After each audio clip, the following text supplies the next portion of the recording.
مدینہ کیسے بنا اور اس کی پہل کہاں سے ہوئی؟ اللہ کے نبی کا فرمان ہے ما من نبی الا حج، ہر نبی نے حج کیا، بیت اللہ ہر نبی آئے۔ موسیٰ علیہ السلام اپنی قوم کے ساتھ جب حج کرنے تشریف لائے اور واپسی کا راستہ ان کا یہی تھا،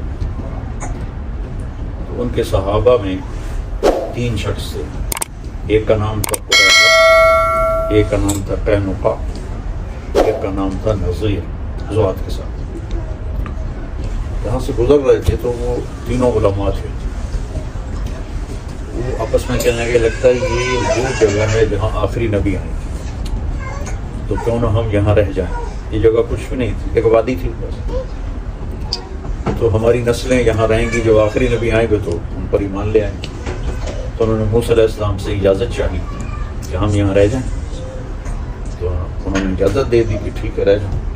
جب یہ والسماء ذات البروج میں جو واقعہ ہے کہ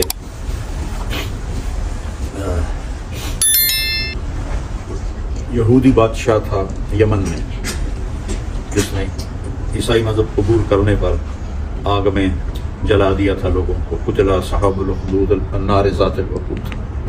تو کچھ قبائل یہود وہاں سے خیبر گئے، بنو قریظہ یہاں آباد ہو گئے۔ جب قوم سبا پہ عذاب آیا تو اس کے 13 نبی ان کے پاس آئے ان کو سمجھانے کے لیے، وہ نہیں مانے۔ وہ ڈیم میں نے دیکھا تھا یمن میں، جب میں گیا تھا 8 گھنٹے کا سفر کر کے میں وہاں پہنچا تھا، اور راستے میں قبائلی لڑائیاں، جگہ جگہ وہ کلش و کوفیں، بڑا خوفناک ماحول تھا، لیکن میں نے کہا دیکھنا ضرور ہے۔ وہ جا کے ڈیم دیکھا، جو نہریں نکالی تھیں وہ دیکھی، تو وہاں سے یمنی قبیلے 2 وہ نکل پڑے کہ لگتا ہے کچھ ہونے والا ہے۔ ایک کا نام اوس تھا اور دوسرے قبیلے کے سردار کا نام خزرج تھا، دونوں بھائی تھے۔ تو وہ چلتے چلاتے وہ یہاں مدینے میں آ کے آباد ہو گئے۔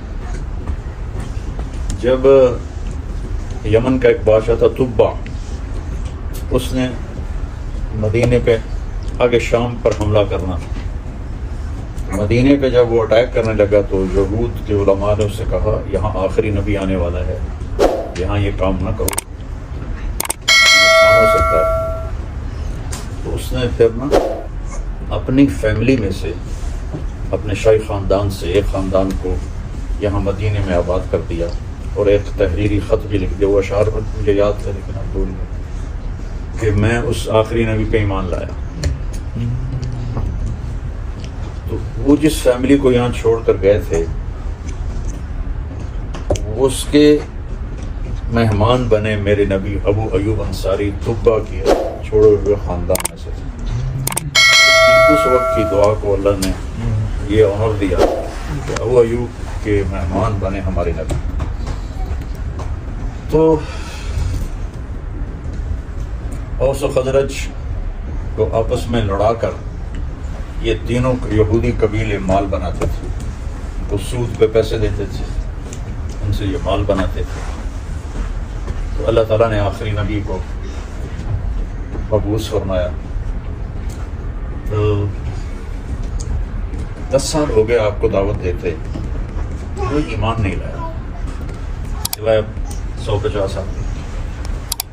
تو نبوت کے 10ویں سال آپ مینا میں حج کے دنوں میں مینا میں گشت کرتے تھے، جیسے ہم تبلیغی دوست گشت کرتے۔ کوئی میری بات سن کے مان لے آئے، ایک جگہ سے گزرے تو کچھ لوگ نوجوان وہاں بیٹھے ہوئے آگ روشن کر کے روشنی کے لیے بیٹھے ہوئے۔ آپ نے دیکھا سارے نوجوان ہیں، تو آپ ان کے پاس گئے، میری بات سنو گے؟ وہ کہنے لگے تم کون؟ کہا میں اللہ کا نبی ہوں۔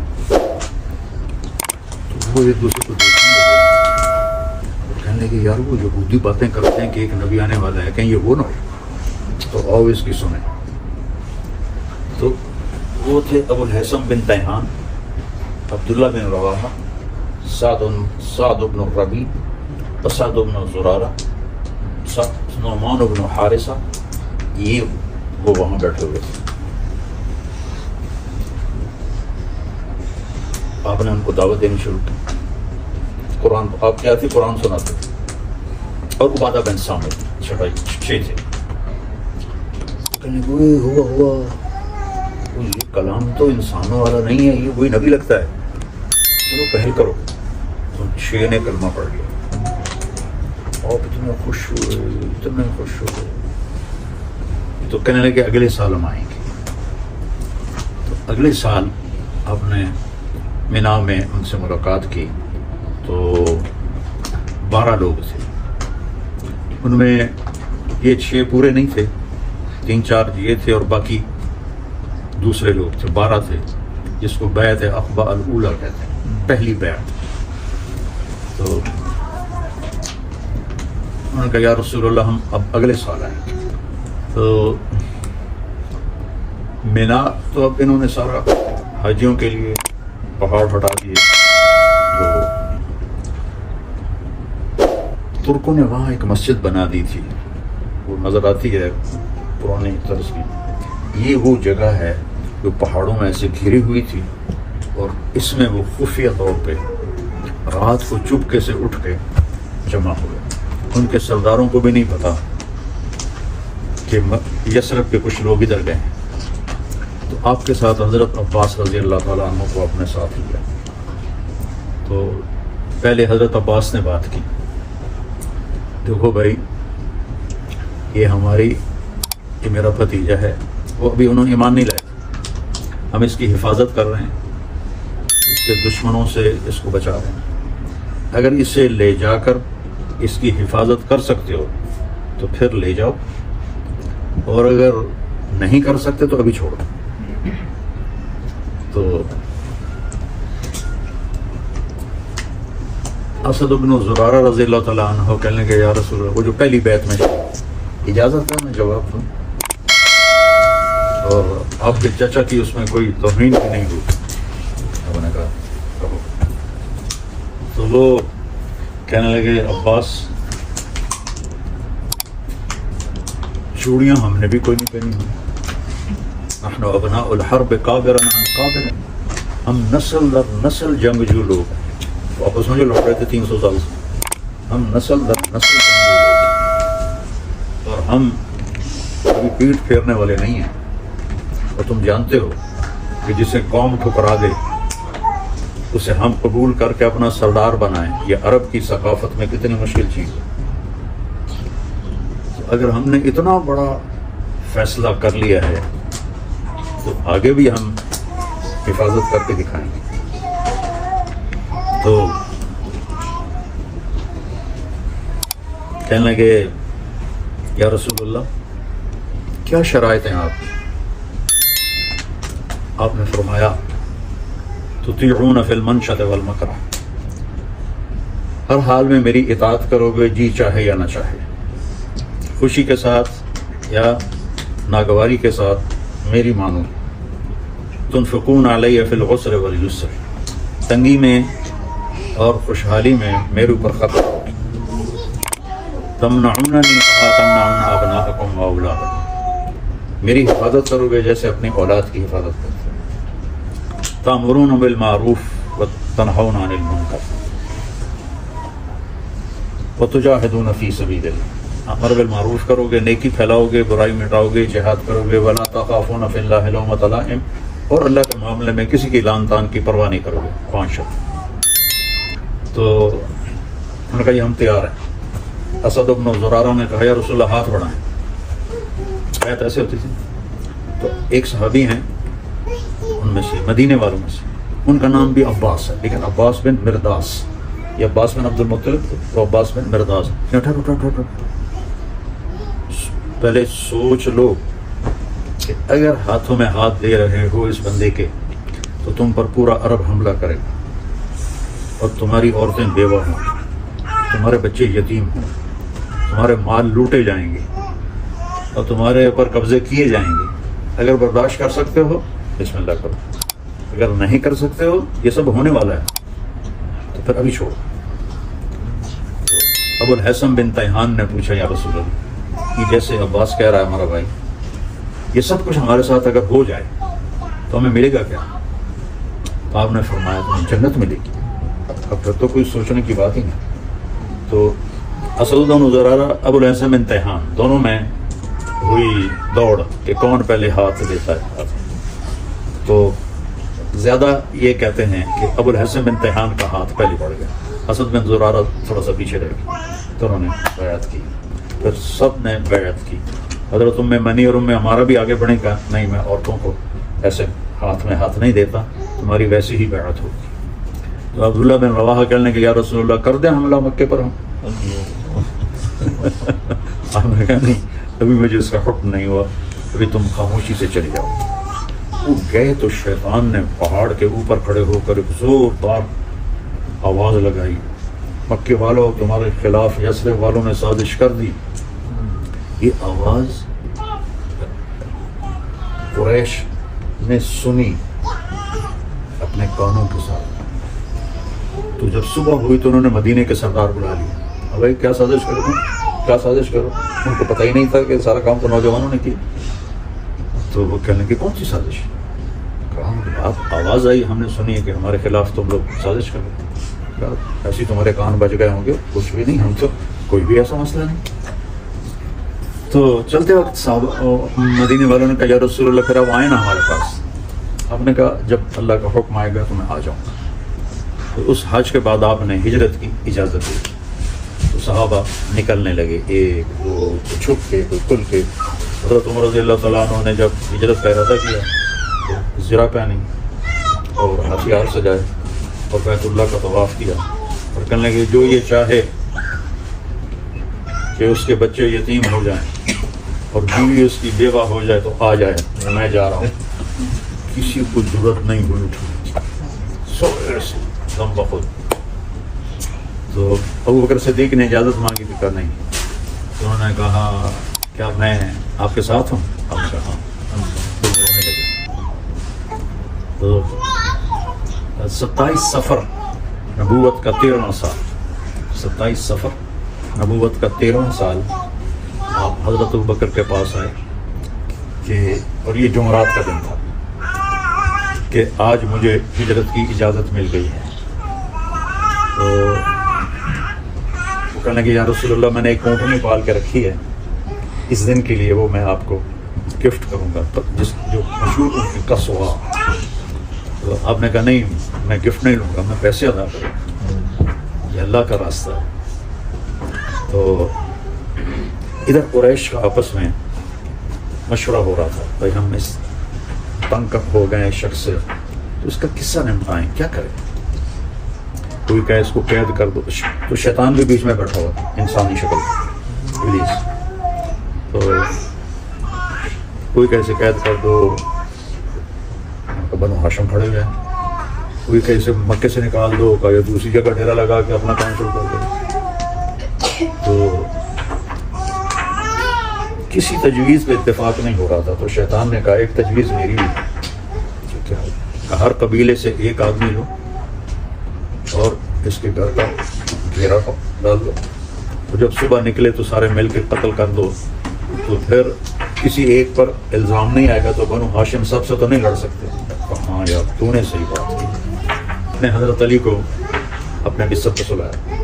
ستمبر کا مہینہ تھا, گرمی تھی, تو باہر آپ صحن میں چارپائی تھی, تو انہوں نے اپنے چادر لے لی اور آپ باہر نکلے اور مٹھی ریت کی لی اور وجعلنا من بین ایدیہم سدا ومن خلفہم سدا فاغشیناہم فہم لا یبصرون. ہم نے ان کے آگے بھی دیوار کھڑی کر دی, پیچھے بھی دیوار کھڑی کر دی, وہ اندھے ہو گئے اور ایسے پھینکی. وہ سب کی آنکھوں میں پڑی اور تھوڑی دیر کے لیے سب کو نظر آنا بند ہو گیا. آپ آرام سے نکلے. تو شیطان نے شور مچا, وہ نکل گیا نکل گیا. تو انہوں نے دیکھا تو آگے حضرت علی سوئے ہوئے تھے. کہا نہیں نکلا نہیں نکلا, پڑا ہوا ہے. ایک نے تو آگے پتھر مارا, حضرت نے ہائی کی, دوسرا پتھر مارا, تیسرا, 3-4 پتھر پڑے تو ان کی آواز نکلی. خیر وہ مطمئن ہو گئے ایسا نہیں ہے. آپ ابو بکر صدیق رضی اللہ عنہ کے گھر گئے تو وہاں سے یہ 27 کی رات ہے اور شب جمعہ ہے، جمعہ کی رات. آپ چلے غار ثور. یہ غار ثور ابو بکر یا رسول اللہ، آج کے دن کے لیے میں نے ایک جگہ تلاش کی ہوئی ہے، تو ہم وہاں چلتے ہیں، جب ہماری تلاش رک جائے گی پھر ہم نکل جائیں گے. ادھر مدینہ، ادھر غار ثور. ایسے بہت اونچا پہاڑ ہے. تو ہمارے نبی پنجوں پہ چل رہے تھے، ایسے پاؤں نہیں رکھ رہے تھے کہ اس زمانے میں کھوجی ہوتے تھے جو پاؤں کا نشان پہچان کے اور آخر تک پہنچ جاتے تھے. ہمارے دادا کے بھائی کا اونٹ گم ہوا تھا جب کچی سڑکیں تھیں، تو وہ اس کے پیچھے چلتے چلتے چلتے گاؤں کا پتہ ہے نا، ڈیرہ غازی خان پہنچے، ڈیرہ غازی خان سے چوٹی پہنچے، اس ڈیرے پر پہنچے جہاں اونٹ والا ہوا تھا. 300 کلومیٹر. سڑکیں کچی تھیں تو وہ اتنے ماہر ہوتے تھے کھوجی. اور ابو بکر کبھی آگے چلیں کبھی پیچھے چلیں، کبھی آگے چلیں کبھی پیچھے چلیں. ہم نے کہا کیا کر رہے ہو؟ کبھی آگے آ جاتا ہو کوئی پیچھے آ جاتا. کبھی جب خیال آتا ہے کوئی آگے چھپا ہوا نہ ہو تو میں آگے ہو جاتا ہوں، جب خیال آتا ہے کوئی پیچھے سے حملہ نہ کر دے تو میں پیچھے ہو جاتا ہوں. تو آپ نے ان کو دعا دی. جب آپ پہاڑ پہ چڑھنے لگے تو کوئی 3 کلومیٹر کا سفر تھا، تو پنجوں پر چلتے چلتے پریشر آ کر کنکریاں چپ چپ کے انگلیاں زخمی ہو گئیں، تو وہ جم نہیں رہی تھی چڑھائی پر. ابو بکر صدیق نے آپ کو اپنی قبر پہ اٹھایا اور پورے پہاڑ طے کر کے اوپر پہنچے. تو مکے میں جا کے دیکھنا آپ لوگ کو، آپ کو باہر بٹھا دیا اور خود اندر گھس گیا. اندھیرا تھا، چاند کی روشنی تو تھی نہیں، 27 کی رات. تو ٹٹول کے سارے سوراخ بند کیے. پھر سوراخ باقی تھے تو اپنی پگڑی اتار کے پھاڑ کے بند کیے. پھر بھی سوراخ باقی رہ گیا تو اپنا کرتا اتارا اور پھاڑ کے سوراخ بند کیے. ایک باقی رہ گیا، وہ جس میں سانپ تھا، اس پہ اپنی ایڑی رکھ. یا رسول اللہ آ جائیے. اندھیرے میں آپ کو نہیں پتا چلا کہ ابو بکر نے کیا کیا. جب تھوڑی صبح ہوئی، روشنی ہوئی تو دیکھا ابو بکر کے نام پگڑی نہ کرتا. کہا ابو بکر کہ یا رسول اللہ یہ سارے سوراخ تھے، مجھے ڈر لگا کوئی چیز اس میں نقصان دینے والی نہ ہو، اس لیے میں نے کرتا پھاڑ کے پگڑی پھاڑ کے یہ سارا بند کیا ہے. تو ایک دم ہمارے نبی کے آنسو نکل آئے، رونے لگے کہ یا اللہ میں ابو بکر سے راضی ہوں، تو بھی اس سے راضی ہو جا اور اسے جنت میں میرا ساتھی بنا. تو ایک دم جبریل آئے اور کہنے لگے یا رسول اللہ، اللہ تعالیٰ خوشخبری دے رہے ہیں کہ ہم ابو بکر سے راضی ہو گئے اور جنت میں آپ کا ساتھی بنا دیا. تو آپ کے بیٹے تھے عبداللہ بن ابو بکر، وہ تھوڑی رات گزر جانے کے بعد غار ثور پر چڑھتے اور سارے دن کے حالات بتاتے اور صبح صادق سے پہلے نیچے اتر کے چلے جاتے مکے. تو پیچھے آپ کے غلام تھے، وہ وہاں بکریاں چھوڑ دیتے تاکہ قدموں کے نشان کو کوئی پہچان نہ لے. اور جب رات کا اندھیرا ہو جاتا تھا تو وہ دودھ بکریوں کا نکال کے تو وہ آپ کا غلام وہ اوپر جا کے دودھ دے کر آتا. 27 کی رات، 28 کی رات، 29 کی رات. اگلے دن شروع ہو گئی، یعنی 28 کے دن، 27 کے دن گزر گیا. اچھا صبح ہوئی تو حضرت علی اٹھ بیٹھے اور وہ غصے میں آ کے انہوں نے ان کی پٹائی شروع کر دی. محمد کدھر ہے؟ مجھے کیا پتا، میں تو اندر. کہنے لگے ہمیں شک رات کو ہی پڑ گیا تھا کہ یہ محمد نہیں ہے، کیونکہ ہم اسے جتنے بھی پتھر مارتے تھے وہ ہائے نہیں کرتا تھا اور یہ ہر پتھر پہ ہائے کر رہا تھا. تو ہمیں شک پڑ گیا تھا کہ یہ محمد نہیں کوئی اور ہے. تو پھر انہیں ایک دم چاروں طرف پھیل گئے اور وہ کھوجی جو تھے وہ آپ کے پنجوں کو پہچانتا اور اس اور کے اوپر لے کر آگے اللہ کے حکم سے ایک مکڑی نے اللہ نے ایک بیل نکالی ایسے، اس کی شاخیں بندی، اس میں مکڑیوں نے جالے